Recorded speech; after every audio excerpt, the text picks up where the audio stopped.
Ladies and gentlemen, I hope you are well and you have a nice and healthy day. And my name is Dr. Kafai. As you know, I talk mostly about animals and pets and agriculture, and also as you may remember from my past program, I talks about the community issues and the other part of the lives that on daily basis we are involved. For that reason, today our program is in English, not in Farsi. And because we love our country, Canada, and we want to integrate with the other parts of the community, and we are involved, and we want to the other people knows that we are involved, and we feel ourselves responsible and accountable about our country and our communities. For that reason, I am just going to think a little bit out of the box, not on the pet, and talk about today about the transportation in the city, how easy is that, how difficult that is, and what kind of the problems we should expect or we are facing in terms of the transportation. Of course, I am not going to talk about the transportation. I have an expert here with me that shortly I'm going to introduce you briefly, and most of you that live in city of Vaughan, specifically in Thornhill, is very familiar face in many community events and activities. I am sure you have seen, you have met my guest today, and he is going to explain to us in general what's the problems, or just what's the plan for future transportation, and what kind of the challenges they are facing. And of course, I am not going to be easy on him. I am going to ask a question because eventually I am a community member and he is an official that is representing the municipal government. So please join me and welcome Mr. Alan Schiffman. Alan Schiffman is a counselor for Ward 5 on City of Vaughan. Alan, thank you very much for coming to our show. David, thank you very much for inviting me. Yeah, it's very nice to have you here, and I am sure that people is going to love this information because it's really is need on daily basis. We are every day. Do you wake up? What do you think? Where I am going, and then how I am going? That's absolutely. That's good. Absolutely. So just Alan has a very nice and long background in terms of the community services. I am going to just, if you don't mind, highlight a few of them. As I said, Alan is a counselor for Ward 5 of City of Vaughan, and he has been, I believe, elected since 2004. That's correct. And then why you don't just yourself do me a favor and help?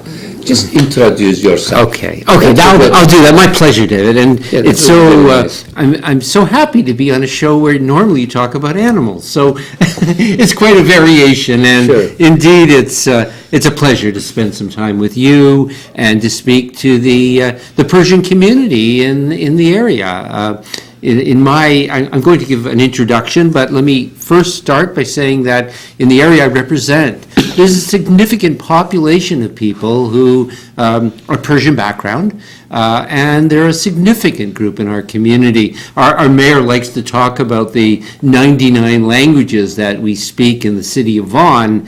I think there's more, actually. But the fact is, one of those languages is Farsi. And if you drive up Yonge Street, which is the border of my area that I represent, there's often Farsi on many of the shops, and clearly it's the Persian community does not only live but also works and shops in the community, and we're very fortunate to have such a great community in this area. So that's where I'll start. My background, as David has said, I have been a counselor in the city of Vaughan since 2004 when I was first elected. I've been elected 3 times to this position over the years. It's a fabulous place to be because the most important thing for me is community service.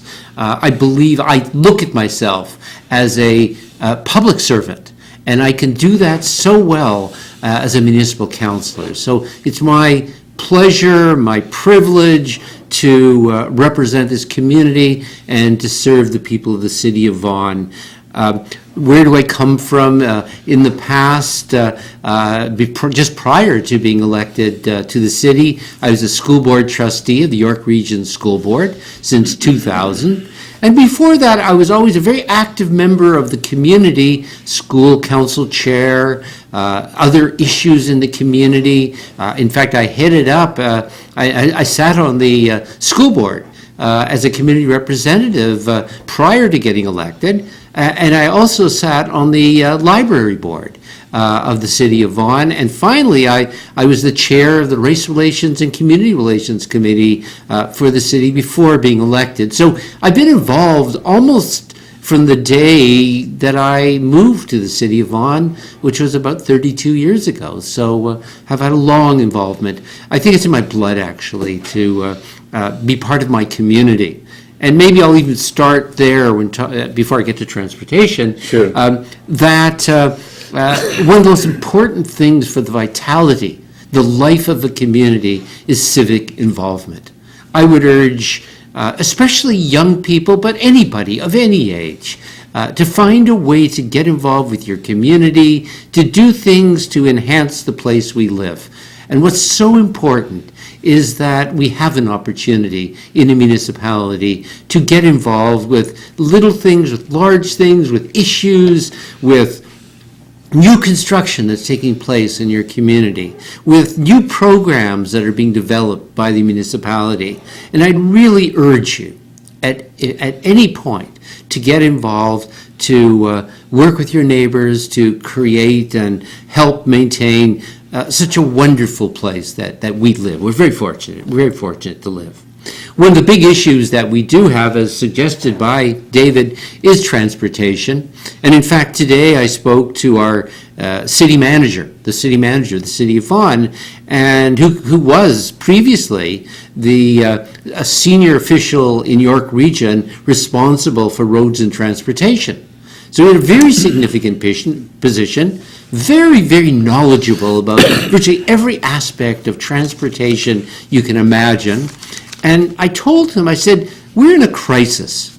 In the area especially, and it goes beyond, of course, but from the area from Steeles Avenue to at least Highway 7, whether you're looking at Yonge Street or Bathurst Street, Dufferin Street, Jane Street, Keele Street, whatever, on all those streets we're in a crisis. And the crisis is that people can't move on those streets. In fact, coming here this evening, I was going north on Bathurst Street to get to, I'm sorry, I was north on Yonge Street, actually, to get to the 407. And it was bumper to bumper the whole way. It was difficult traveling. I don't have to do that every day, fortunately. City Hall is over at Keele and Major Mackenzie, and that's where I travel to mainly.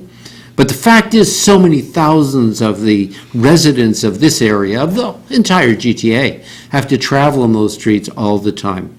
So I told the city manager, we've got a crisis in this area, and we know we can't solve the crisis by ourselves. But we've got to do everything we can to keep those lines of traffic moving on the roads that we have some impact on, moving on the roads that we have some control on. And that's what I told him. I said, we're going to do a review of our traffic plan, our roads plan, and this transportation plan in the city of Vaughan. And I'd really like to see a real concentration of our efforts in that one area between Steeles and Highway 7 to keep the traffic moving. We all, I think, accept the fact that there's lots of traffic in our community, but what we need to do is at least keep it going. Yeah, and with all due respect, I hope you don't forget what the trend that we are going to explain. One thing I want to explain, This program is live, and also is live in radio. People are at the same time listening from the radio, and the line is open, and the people may call me. Okay. Just if they are interested, they may call, ask you a specific question. So,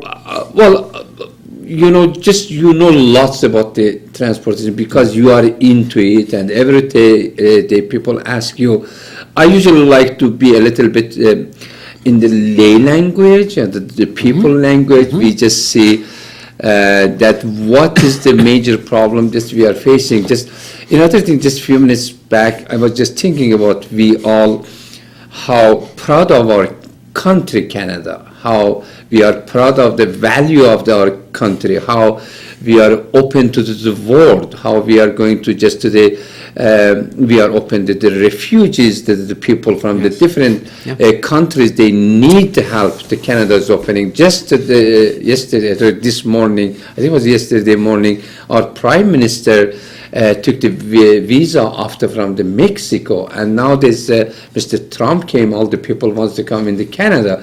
So we want everybody in. And another goal is we are thinking, okay, our economy is growing up, is already good condition, is going to be better.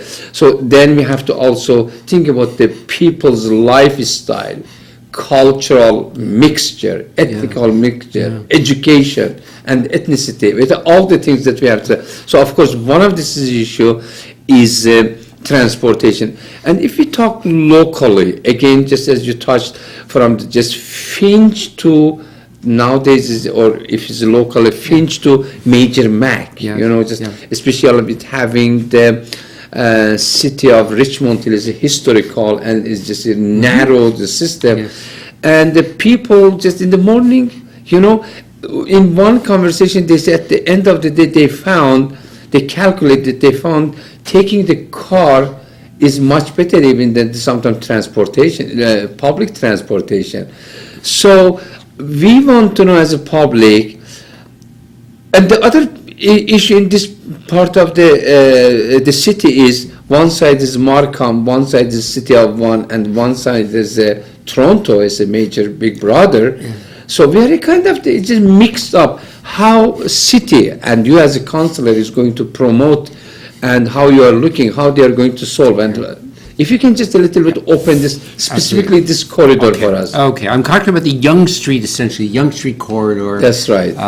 So let me just start by saying one thing that's absolutely the fundamental truth, which is no person taking rapid transit or transit at all cares about what city they're in, what municipality they're in. All they really care about is to get to where they want to go as quickly and efficiently as possible. And how about the expense? I know that the GTA is one of the most expensive transportation in almost they are saying in the world. But the fact is that expense is important, but it's not the critical factor because it's so expensive. If you drive your car, let's say to downtown Toronto, the costs are outrageous. To park can cost you $40 for a day. I know. So even if it is expensive, and I think it is, that's another issue, we still need to address the fact is that transit is not very effective as long as it's in the same traffic that's gridlocked for all the cars. While the buses are sitting in traffic, standing still, not getting to where they need to go in an efficient way. And as long as that continues, we will never go forward. So what we need clearly, there's no question in my mind, is that we need rapid transit that is out of the traditional traveling lanes, the car lanes. So what the York region is doing, and I think the York region is by far the most active of all municipalities in actually building transit. Because if you look around York region today, they're building rapidways, bus rapid transit, out of traffic. They're building one on Highway 7. They're building it on Yonge Street. They're building it at Davis Drive in Newmarket. They don't talk about this stuff. They build it. So more power to them, because what we need in the GTA throughout the entire GTA is a lot less talk and a lot more actual construction. We can't waste money. And I will be critical that the way Toronto is wasting money on transit by constantly changing plans, constantly changing the way they are thinking about doing transit. I mean, think about the last three mayors of the city of Toronto. You have David Miller, who wanted one plan. You got Rob Ford coming in and threw all that out and started a whole new plan. And then you've got the current mayor, John Tory, who brought in a whole other plan. So you don't think that costs millions of dollars in having one plan after another? To me, that is wasted money. Mm-hmm. Well, all that is going on, the York region has been building transit, not changing plans. So the key is that we've got to, well, obviously the Yonge Street subway is so totally obvious. It would connect directly to a subway line. York Region has already an approved environmental assessment, which they did years ago, to be able to actually construct the plan. They have stations identified. Mm-hmm. I mean, they know what they want to do. The problem is they have not been funded. So one of the things that... Who's going to fund it? It's obviously going to be funded through the provincial government, because they're Metrolinx. Metrolinx is the organization. And the federal government? Well, they might throw in some money, but there's no question the bulk of the money will come from the province. And the province, I mean, I give them credit. They have dedicated billions of dollars over the next 20 years to build transit in the GTHA. More power to them to do that, but it's still not enough because we had years of government where no money went into transit. Is there any room for the private sector in there? There may be. Maybe. And in fact, my colleagues and there's a group of us. There's a councillor from Richmond Hill, there's a councillor from Markham, and I, who've been working for 5 years mm-hmm. to get the Yonge Street subway built. Part of our discussion over that time has been actually to go see the president of one of the major pension funds, a pension fund that's worth billions of dollars, that in fact owns roads and transit systems and airports in England. In England. But they're not doing that same type of investment here. I think I've heard recently that the federal government is trying to establish a federal investment infrastructure bank. Yeah, because they're doing overseas, like in Europe. Yes, They have done that, but what I'm saying is that it's very important what the federal government has just initiated, where he'd invite groups like the Teachers Pension Fund, the Municipal Employees Pension Fund, to be part of this federal infrastructure bank. We would have access to those funds, private funds, and that would be an amazing and important step in actually building this infrastructure. So interestingly, just when I was driving here now, just a couple of minutes ago, I saw, if I am not wrong, I think it was YRT mm-hmm. was using 407.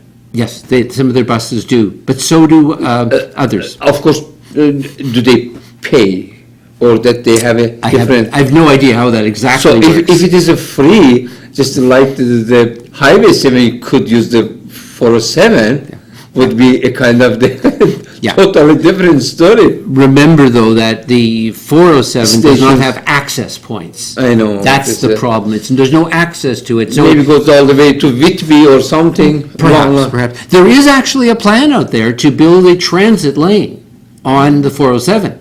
It's not funded, and I don't know whenever it will be built, but it's something that we should be looking at. Perhaps GO would use it. So tell me something about the funded. We're all talking about not funded. What is the funded? Okay, the funder is... Because we are saying we are rich, City of rich, City of Markham rich, Toronto is rich nowadays. They have lots of the real estate selling, they have the taxes. But the funding does come through Metrolinx. What happened is the province has dedicated their agency, Metrolinx, to fund all of the transit projects. So, in fact, in the summer, Metrolinx presented $55 million to the Yonge Street subway extension, Yonge Street North. Is it a major number? It's not. Well, $55 million in transit is like a spare change in your pocket. That's what I'm saying. But it is... So what's the importance of it? It's important because it allows the York Region Transit people, the people, Viva Transit, who are planning the Yonge Street subway, it allows them to move forward, and that's critical. They're going to move into a design and maybe even get to some engineering through the $55 million. Clearly, at this point, what I really would like to have is $155 million.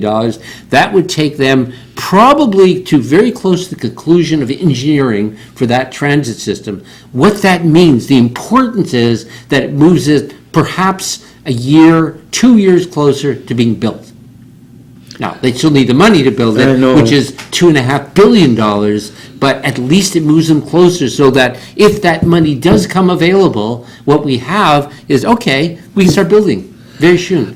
I think we are just a little bit, as a government in almost all levels with the people, in this regard, a little bit, at least particularly in this corridor, we are a little bit disconnected, because I am sure people talks in their area, okay, then their home, and between each other, and the governments speak behind the door for themselves, but we are not connected. As you may remember, of course, like for the Viva, a couple of or 2-3 years ago, there was workshops in the malls here, because that's how the people, just knows, okay, oh, really, they are talking, advocating, and what's this struggling, and so on. So why we don't have those kind of the workshop nowadays? Okay. First of all, if you talk to politicians, whether they're municipal or provincial or even federal, who are in this area generally, and I'm talking the area of Markham, Richmond Hill, and Vaughan, the number one issue at every door is the Yonge Street subway. The number one issue is you've got to do something to improve transportation. You can win the election or lose the election. I think you probably can. As an advocate, as a public advocate for extending the subway, I get great support from the community because they know that's a huge issue. So it's not just that people are standing around the kitchen table talking about this. It's not just the politicians talking about it. This is a universal need, and people understand that. What we do need, though, is we need many more people to be writing to the provincial government, writing to the Minister of Transportation, Stephen Del Duca, who's a representative for the city of Vaughan, representing Vaughan, write to him, write to the Premier, asking that this project be funded. We must do that because Mr. Del Duca is a very good Minister of Transportation, but he needs to be able to refer to the overwhelming demand for this project. And when I go out there, I need people to say to me, I will do anything I can to get the subway here. The most important thing you can do is let the people who have the power to make it happen, to make them understand how important this is to all of our communities. Absolutely. Yeah, that's what I'm saying. Just I think we should, in general, of course, public and also politicians, entertain the idea. And on the daily basis, because we need that roads and we use that roads every day. Yes. And you won't believe that a few years back when I was driving, a friend was with me. He said, "You are crazy." I said, "I have to get on time, because I have a commitment." Yes. But imagine, just car accident, having the accident is not the fun, is not the easy thing. Insurance is not easy. That's all related to transportation. If you have such a system that you can just sit down, play with your iPhone, or just look at the news or whatever you want, and at the evening you have a nap, you won't believe that I had a very bad experience. I had a nap on the red light because I was so tired. Oh, that's so bad. That's dangerous. And everything is related to transportation. So let's just so we know the things. So what you want to do, just people aside just talking again in the kitchen or just ask the politician.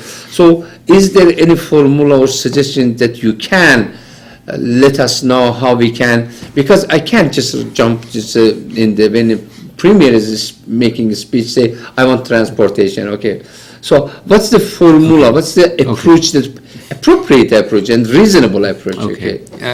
For the Premier, for the Minister of Transportation. Or ministers, or any I think probably for most people today, it's easiest to email. Their email addresses are available online, very simple to Is find. there any format of the request, the language of the It's very simple. Just It's saying saying, about you know, transportation? Madam, to the Premier, Madam, one of the most important transportation needs in the GTA But she knows is the already. Yonge Street subway. But she needs to hear from people. Now, a lot of people say, well, what can I do? I'm just one individual. But politicians, I'm a politician, really respond to what course. individuals say to them. And I can tell you, I've started projects because an individual resident of my area came to me, one person, and said, I really think this is a very important thing. And I've said, you know something? You're absolutely right. We should do something right. And I'll give you a story about that because it's a transportation story. Yeah. A number of years ago, an individual came to me and said, I love riding my bike. But in our area, there's not a lot of places to ride to. And he said, I want to be able to ride from where we are, which is near Yonge and Clark, near Yonge Street and That's Clark right. Avenue. I want to be able to ride to the wonderful pathways to the west of us, down in the valley just past Dufferin. And there's this wonderful series of pathways right beside the Don River there in the city of Vaughan. And he said, it's so dangerous for me to drive there. So that, to me, I said, you're right. And especially when you talk about young families with little kids, I wouldn't want a little kid driving on Clark on a bike. Dangerous. So I've been working with our staff to develop a plan and a project to make a bikeway along Clark, a protected bikeway, all the way into those the bike paths that are beside the Don River at past Dufferin. So here's an individual came to me with an idea. It made a lot of sense, and now I've been working on this project. We've had a couple of difficulties in getting it going, but ultimately we're going to have a full-blown quality bike path all the way into the Don Valley. Now, of course, that's also resulted in a task force, which I established at the City of Vaughan on cycling and pedestrian activities in the City of Vaughan, because we need to expand other forms of transportation. And, of course, we know that most people use their bikes for pleasure only. But there are many people, growing number of people, who use their bike for transportation to where they work, to their recreation, to where they shop, and we need to build our network. So I'm very much a proponent of making walkable communities so people don't necessarily have to get into a car to go shopping, to go to their local church or mosque or synagogue, where people can actually go to work by bike or by walking. We need to also be looking at that. I mean, one of the issues is we need to build more employment in the north part of the GTA, in places like Vaughan, so that people aren't getting into the rush hour. They, in fact, are going against the rush hour so that there's a more balanced flow of traffic. That also will help the issue of the gridlock that exists today. I have just two different things, idea or question, if you can just a little bit guide me in first place, and also if there is interested, of course, listener or viewer. One is, do we have such a donation system like that for the hospitals? People does the donation for hospital, because road maybe sometimes is more important than the hospital, because eventually you have a hospital, you have to find the way to go to the hospital. Yeah. So no. There is no. Yeah. The way the roads in Ontario at least work is that there's really only two types of roads. 99.9% of those roads are public roads that are built by the government. So your donation is your taxes. That's all. That's how. But except for the 407, which is a private highway owned by a consortium, which you pay to go on. That's right. The roads are all public roads, and there's no donation. It's not like the way a hospital is run at all. It's not just like donate for a station or something. It's not. No, Okay. it doesn't That's work. out Although of the question if you have $1 something. billion and want to donate that, I'd be more than willing to help you do that. Okay, sure. I will let you know. So another, the main, just is very important things is the business owners, specifically in the young. Okay, just Yes. because young, as we know, we expected catch more attention, and then the people wants to. So as you know, if you are starting, someone starts the business is not for just 5 years for the now. It then maybe is planning for next 25 years, 35 years, and not to be close past to the other ones or past the family members, the business. Yeah. So, but unfortunately, for few reasons, it doesn't last in the young that often, and the changes hands, and unfortunately in the bad way, just like bankruptcy or just quitting or giving up. So one of things, just the people, business owners, they don't know what kind of the investment they are going to do. One is just nobody is stopping walking one, and then we don't know when the city is going to make his mind, okay. And even to be honest, just if city announces, which announced many years, I was a member of the young subway committee, and the people talked, even we're talking, this is almost, I can tell you 7-8 years ago or more, okay? Yeah. You know what, few people sold their business and walked out. Yeah.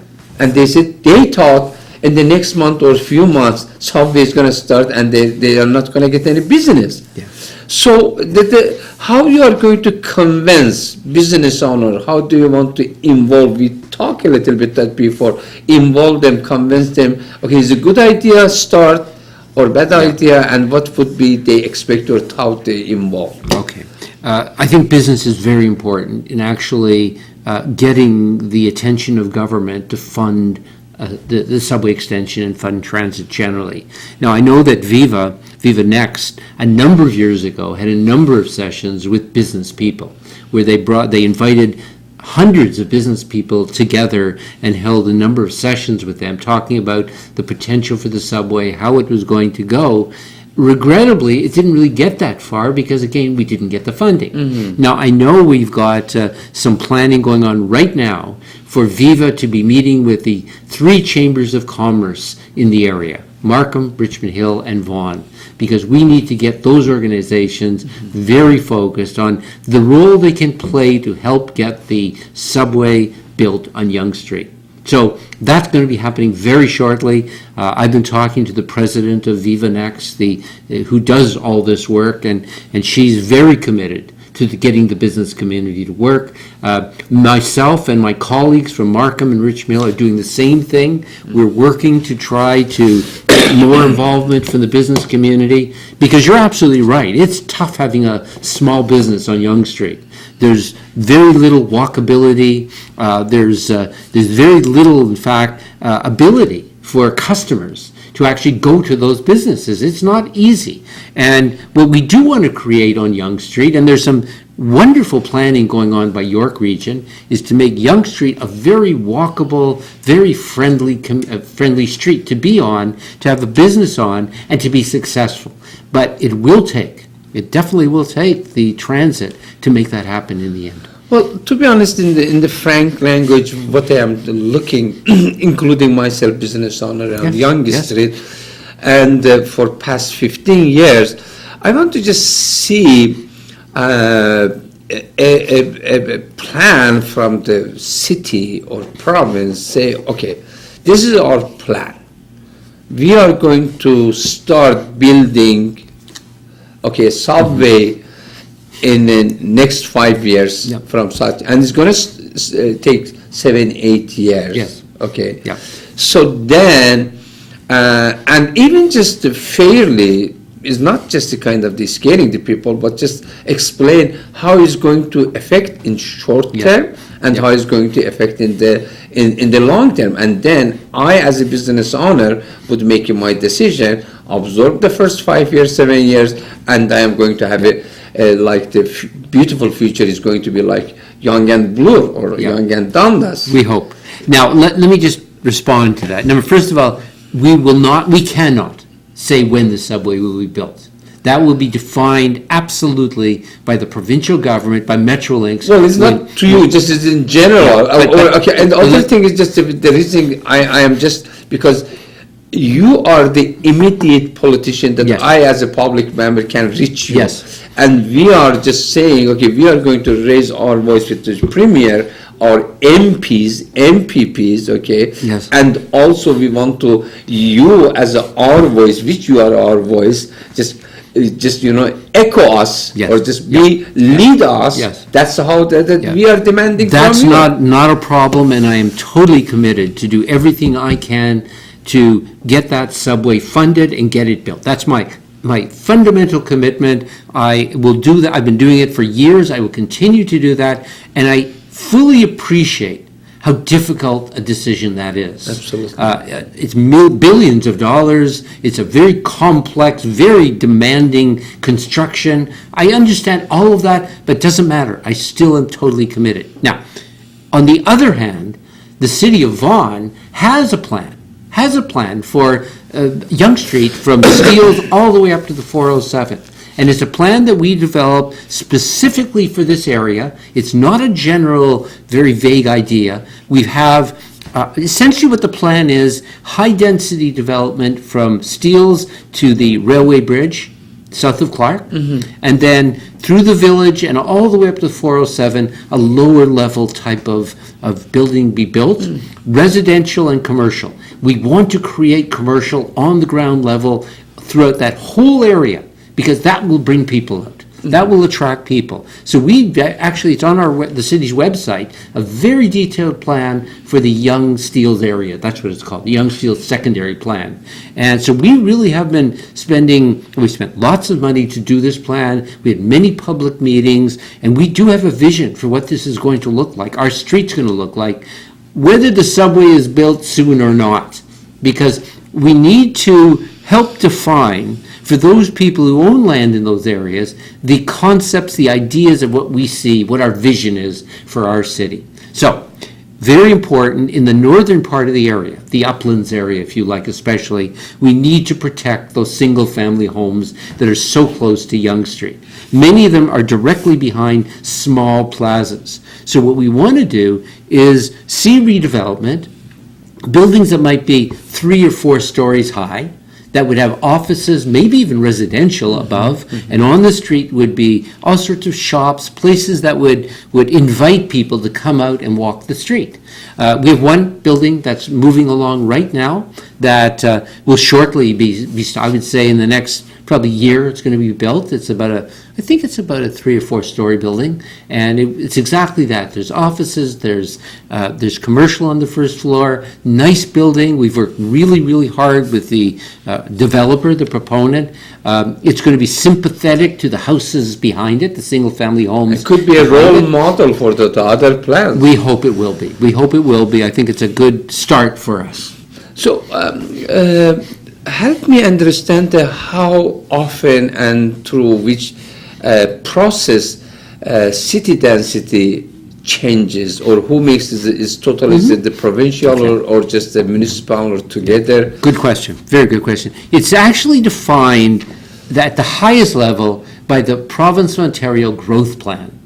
That's a document that was approved by the Government of Ontario many years ago, and it defined, basically what it said was, we need to create most of the density and most of the new residential building on major roads.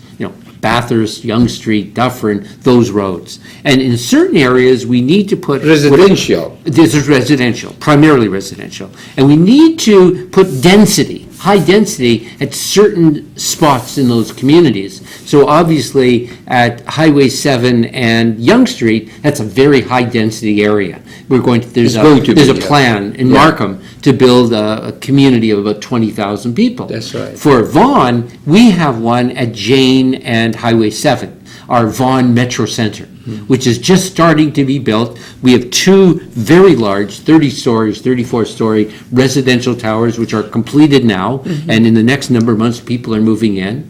We have an office building, just a little KPMG, which is now in the Vaughan Metro Center, and we probably have at least 10, 12, 15 different projects that are starting to move forward. That is going to be our downtown. It will be high density. Thousands of people will live there.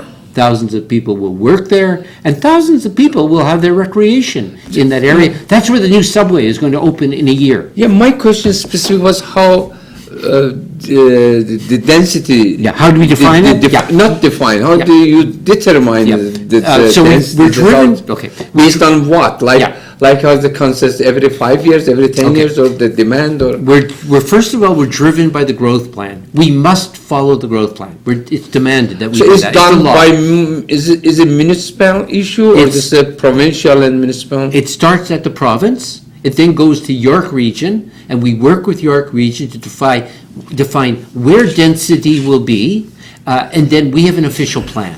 And the core is the official plan. That's the most important planning document that gives the high-level overview of how the city will grow and develop. In 2010, we approved our last official plan. We're now going to begin a review of that plan to update it. That is the most definitive document that we have to state what is going to be where in the city. The heights, the densities, all of those things are defined in the official plan. So, as you remember, we have seen each other in the public meetings about the, just the development and so on and so on. The people come there, and the official or project managers, they talk about the density. Yes. And the public, to be honest, including myself, doesn't know what is the mean, the density, or should I ask you, what do you mean? I understand density eventually in the world is growing up, and how is affecting, and what should I expect? I want to know, okay, density is for city of one, or is it specifically for this corridor? Can you tell me, or is the density was, let's say, input the number 5,000, and from 2010 has been changed to, has to be in here population 10,000. Yeah. So when the project you are saying in the Markham side and on the young end, I say, I don't know, in 5 years something is going to be We don't know when. something. Yeah, we know that the people moved already. Just they cleaned up the Yeah, area. they've done some work they already, cleaned up. but they're far from actually building. Sort of, because they are a kind of the farm. It's a big project. Well, yeah, but the problem is they're limited because of transportation. that's They're really predicated, their plan, their full plan is predicated on building a subway. Because otherwise, you're going to put 20,000 people in that area, and they won't be able to go anywhere. So just in let's say even in 5 years, let's say in 5 years, along the other part, let's say you are saying, in 5 years, population of the Thornhill in specific is part of Thornhill Markham is going to increase 20,000. Is going to change the electoral things, Yeah. And so how quick, or just how the density, so how often changes? Yeah. When was the last time the density has been increased in the? It would have been in the 2000, for Vaughan, it would have been the 2010 official plan of the city, where we... Has been changed. Yeah, what happened was when we developed that plan, we're aware and responding to the Ontario Growth Plan. And the Ontario Growth Plan defines where density should be. They tell us, basically, you must have so much density, and in this They tell particular you area... specific. Well, it's pretty specific, yeah. So one of our growth areas, one of our density areas is our Vaughan Metro Center, Jane and That's Highway right. 7.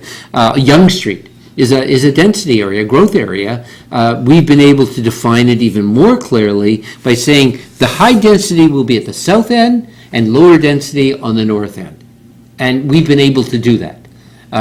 And it's worked out very well for us doing that. But look at Thornhill Town Center. Thornhill Town Center at Bathurst and Centre Street. Look at the high density there. It's the most high density area in all of York Region.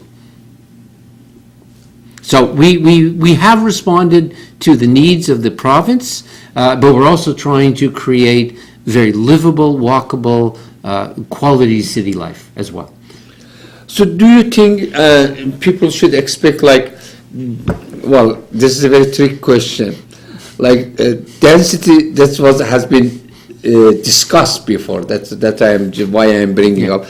Do you think that density should come first and then transportation, or we should have a transportation and then talk about the density. Of course, it's a very tricky question. There's no trick there at all, no trick. In fact, it makes total sense that you build transportation First. and then you build density. And I want to talk about that for a moment. But it doesn't work always like the subway they did it for the. But let me tell you about what Fairview Malting, and then they said there is no density. There's no density. That's right. But look at how brilliant York Region is. Brilliant. I use that word very carefully.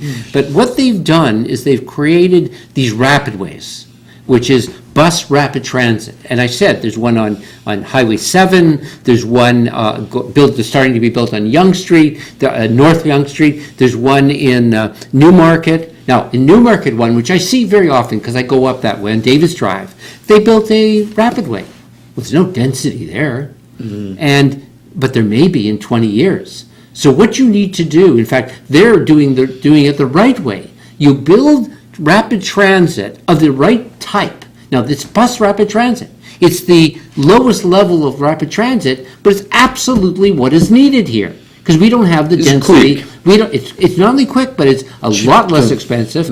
And you know what's also brilliant about it? In 25 years, if the density you can change your mind too. You can, because in 25 years, if the density is appropriate, what they do is they lay down track and you put an LRT, light rapid transit down. Because part of the reason why Ontario is funding that is because they understand that's the plan. So this is building transit for the future.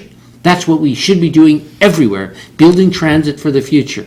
At some point, we're going to need higher level transit, rapid transit. It'll be LRTs. And maybe in 40, 50, 60 years, it's going to be a subway. But at this point, in using 2015, 2016 dollars, they're building rapid transit infrastructure, and in 20 years or 15 years when they decide they need to put light rapid transit, they use 2016 dollars in 2036 to build LRT. So it's brilliant. It's so smart. People have objected to it, saying, what do we need buses like that? But it's exactly what we need today. I'm a very strong advocate for sensible transit. That's why on Yonge Street, I think with the density that exists and the density that's being built right now on Yonge Street, we need a subway. So where is the immediate city in world, large city that you compare that comes to your mind? And where is the idea of the rapid came just with the immediate or 2-3 cities that they have a good experience with it? Vancouver is one. Vancouver is working well. Where they build LRT. They didn't build subways, they built light rapid transit. And it's working Some well. of it's underground, works really well. In fact, I was in Vancouver this summer, and I got off the plane when I landed, and I wheeled my suitcase over to the light rapid transit line, and it took me right downtown in front of my hotel. It was great. It was wonderful. Not too expensive, very quick, lovely, easy trip to do that. That's a good example. Even Calgary isn't a bad example of light rapid transit, where they've got lines that go south and north to the downtown, all over the city. They could use more, of course, but the international city that comes to your mind is there's the ideal, of course. The ultimate is London. London, England is they brilliant. Use the rapid. Oh, it's fabulous. I was on the train in London a couple of years ago, and we were on the line that goes right along the Thames River, okay? It's a long line going along that. And I looked up at the board, the direction map, and I thought I think it was something like 16 or 18 different lines, subway lines, connected to this line. And you think you get on this one line, you can go anywhere. We haven't got anything like that. Nothing like that. And that's really where we go. I want to talk about one other issue, which is the fares, the cost of going on. Right now, we're going through a process. Metrolinx is doing a study to figure out how they're going to charge for transit. Now, if you remember, people who have lived here for a long time, remember at one time, the TTC operated with a 2-fare system. They had zones. You went from one zone, and when you crossed the line, wherever that first zone was, you had to pay a second fare to get to the second zone. So this is absolutely critical, especially with the bus rapid transit way and the subway that's not in the city of Vaughan. Because there's 2 stations that are going to be in Vaughan as opposed to Toronto. So what they need to do is develop a system that will allow for people who live outside of Toronto to have a fair access, cost-wise, to the transit system. I'm really, really concerned about that we find a system that's fair, that's incremental, that does not, in fact, challenge people who live outside and force people who live outside the boundaries of the City of Toronto to ignore transit. So it's got to be easily crossing the borders, the cost. Since you are talking about the cost, what do you think? This is another interesting point. What do you think about the free transportation? You know, that is the issue discussed, like in the city, transportation should be free for everyone, which that they encourage the people use the public transportation instead of the private and things. And imagine what would happen. What do you think? Fundamentally, free unrealistic, but fundamentally it's unrealistic. That's no, it is unrealistic for a number of reasons. One of them being clearly the capacity, the ability to act. We couldn't possibly do that because we don't have enough infrastructure. We need many, many more subway lines, many, many more light rapid transit lines, because what would happen, they would say, okay, transit is now free for everybody, and the next day the entire system would stop because there's too many people on it. Think about it. If I think most people would take transit, but the problem would be it would be overcapacity, and that's very important. Now, on the other hand, in a pilot project, in an idealistic world, in an ideal world, transit should be free. It should be free. Because if you think about it, it would drive people out of their cars and save the environment. It would save the cost involved of driving your car. It would transform happiness. Look at the people's face. They are not going to pay for the expensive insurance, car maintenance, gas, and the pollution, and many other things. So we do not have too much time. I would like you just finish with the positive recommendation and suggestion to all of us. So I think we know what is the issue, many things, and just in brief, and what we should do. Of course, we all have to be positive. Yes, and absolutely. the other day, mayor says that all say, wise man says, everybody wants to go to heaven, but nobody wants to die. Yeah. So that's very good. So now we want to go to heaven, but we have to, all of us, we have to have a contribution. Just to people say to me, said, I sure hope to be alive when they build the subway, all the time. And that's not the way I think. I'm a very positive person. I do things because I think they're right. I think the principles behind them are right. I think it will improve our community, and I will continue to. And we deserve it. And I think people do deserve it. I think you're right. But I continue to battle to expand transit, and of course, Yonge Street being number one. And transit all over. What we need to build is a comprehensive network of transit throughout the entire GTA. That's our goal. Now, what can people do? It's the message I really said before. The message is very simple, is contact your member of parliament, contact your provincial member of parliament, contact the premier, and the message is very simple. We need to continue to expand transit. We need to fund the Yonge Street North subway. It's absolutely critical for the growth and development and productivity of our community. Well, before I just say my final things, I really, really appreciated your time, just really, really appreciate, because I am a believer, true believer to education. And the reason I ask you the question, how individual should approach the politician in the right way, because you don't want the shouting in the speech, say, okay, I want subway. Okay, have you looked at it? Have you listened? Have you in a public meeting? Have you talked to your, have you just checked your city website, or have you talked to your councillor? But this is, you have to do some homework. Absolutely. So that's what I was just, I invite my friends or listeners that, okay, they make a homework, and as I said, respectfully approach to the politician, and this is everybody's right, and I'm sure that all the politicians to take the accountability and responsibility in a way that they can, just their hand tied too. They are all that everything is dependent on.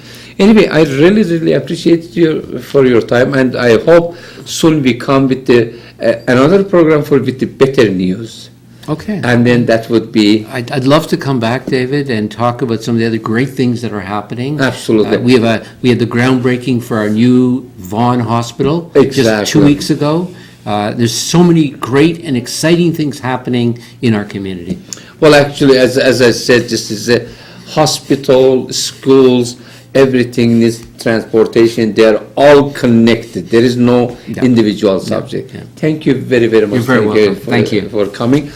So, dear listener and viewer, and I hope that you listen to us, and I'm sure that our Councillor Allen was very clear and precise, and almost we can say touched the most basic issues. And one of the messages I think we should take from here: educate ourselves and approach in a positive way. A reasonable way to our politician, and make sure they don't forget us.